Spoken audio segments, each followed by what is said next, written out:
74 տարեկան եմ ու մինչև հիմա մկրտված չէի։ Երրորդ օրն է մկրտված է Անահիտ Ցիմերմանը։ Գերմանիայից Հայաստան եկած տիկինը նախընտրել է Հովանավանքի կարգալույծ քահանայի ձեռքով քրիստոնեական կարգն անցնել։ Խնդիր չի տեսնում, Ստեփան Ասատրյանին կարգալույծ չի համարում։ Ինձ Աստծո աղոթքն է պետք ու Տեր Արամի աղոթքը։ Տիկինը Մյուրոնահանության էր եկել։ Մենք կարգին հետևեցինք տաճարի մյուս սրահից։ Ստեփան Ասատրյանն ասաց, ներսում նկարել չի կարելի, Մայրաթորի հրահանգն է։ Ստացվում է Էջմիածնի այս մի հրահանգին սրբորեն հետևում է։ Իրեն առնչվող մյուս որոշումները մերժում ու ապօրինի համարում։ Եթե որևէ մեկը պիտի գող բռնի այս եկեղեցու մեջ, ինքը առաջինը պետքա գող չլինի։ Իսկ ես ունեմ փաստեր, որ այն մարդիկ, ովքեր որ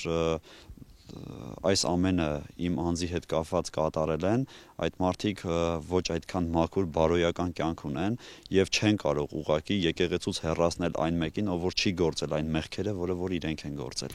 Հովանավանքը բռնազավթված է, հայտարարում է Մայրաթորը, խաթարված է տեղում նշանակված Տեր Սարգիս քահանա Սարգսյանի եւ Տեր Մանուկ քահանա Զեյնալյանի հոգեվոր ծառայությունը, սպառնալիքներ ու բռնության կոչեր են հնչում նրանց նկատմամբ։ Ըստ Մայրաթորի իշխանության հովանավորությամբ Հովանավանքում ծիսակատարությունների անվան տակ կատարվող գործողությունները պղծություն են, չունեն հոգևոր որևէ արժեք եւ անվավեր են, իսկ վանքը պետք է վերասրբագործվի։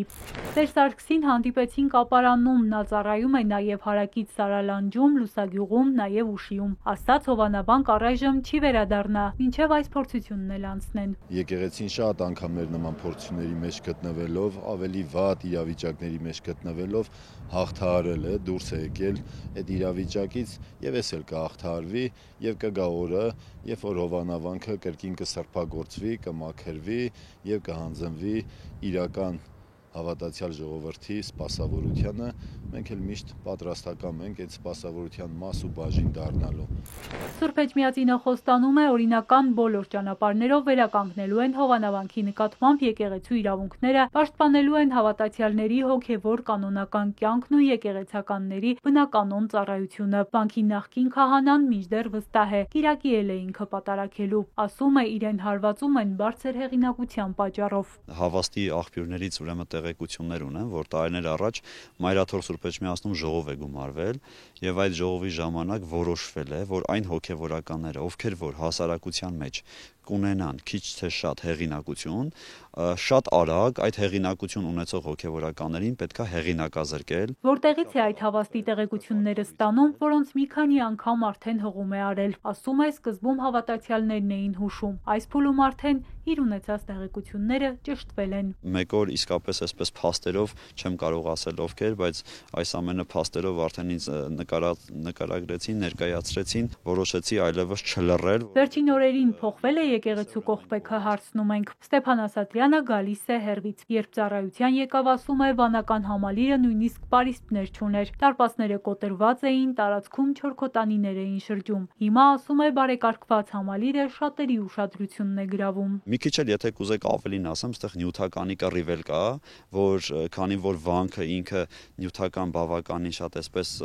հաջողություններ գրանցեց, հիմա բոլորի համար, չգիտես ինչու, այս լքված Հովանավանքը դարձել է շատ կարևոր մի վանական համալիր եւ բոլորը շատ մեծ ձգտում ունեն գալու եւ Հովանավանքում ծառայելու։ Փականի միջուկը չեն փոխել, հանել են, նորոգել են, նույնը տեղադրել, պնդում է Ստեփան Ասատրյանը։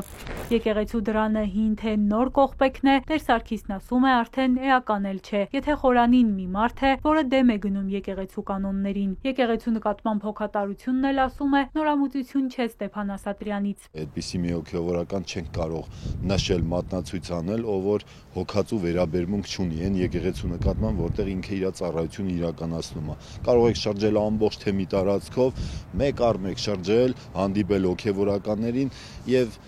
նույն բանը կլսեք ամեն հոգեվորականից, որ տարիների ընթացքում ինչքան բարենորոգումներ են եղել, բարեկարգումներ են եղել, այդ ամեն ինչը բնականաբար պարզ բան է։ Եթե ինքը եղել է այդ եկեղեցու հոգևոր հովիվը, բնականաբար ում վրա պիտի պատասխանատվությունը լիներ այդ եկեղեցու հոգացությունը հոգալու։ Պսակվող, մկրտվող հավատացյալներին վկայական տալիս է, հարցնում ենք կարգալույծ քահանային։ Ասում է, իր ձեռամբ կարգ անցնող հավատացյալներին թուղթը չի հետաքրքրում։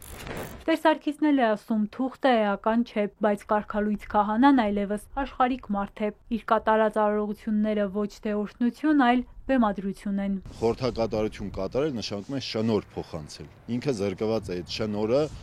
այդ մարդկանց փոխանցելու կարողությունից։ Էրմինե Ղարիբյան, Հարություն Հովսեփյան, Էպիկենտրոն։